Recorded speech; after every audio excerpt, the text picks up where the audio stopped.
so cool. Yeah. Can On camera. I play it? Yeah. His Pulcinello Suite is an excerpt that seems kind of simple, but the tricky thing is getting the glisses. Oftentimes, I think people don't really listen to the intonation of the gliss or don't gliss fast enough. It's 30-second notes, so it has to be really fast and really precise. By the way, if you couldn't tell, I'm in my grandma's attic right now. I am going to work on this by really isolating the glisses on this. I think that's the hardest part about this excerpt.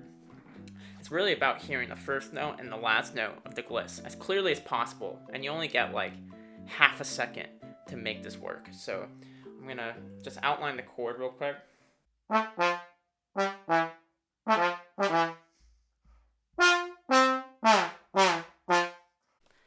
It's important to note what the music is saying at all times too.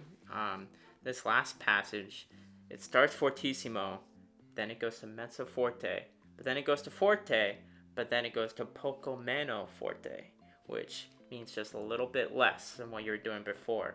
So there's a lot of opportunities to show the panel that you can read the music, you can interpret the music correctly. So it's really important that you shed out all these little details. Here, I'll show you what I mean.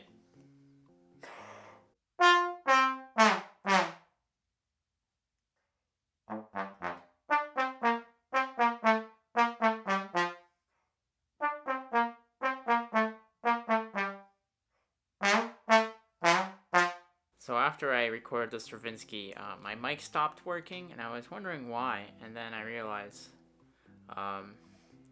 yeah, this fell off. So if there's poor audio quality, that is why. Also, like and subscribe, and take a lesson with me if you play trombone. Next, I'm going to be practicing Tellin Eulenspiegel, and the tricky thing about this excerpt is the accent. If you play one too many accents or one too few accents, then the panel's just going to rule you out. Be like, this guy doesn't know what he's doing. The last thing I'm going to work on is my chromatic scale, because there are a lot of chromatic figures in this excerpt, and I need to make sure every half step is truly a half step and not some kind of in-between whole step, half step nonsense. I'm going to play through this excerpt on one note, concert F, to try to get a good sense of flow on the excerpt.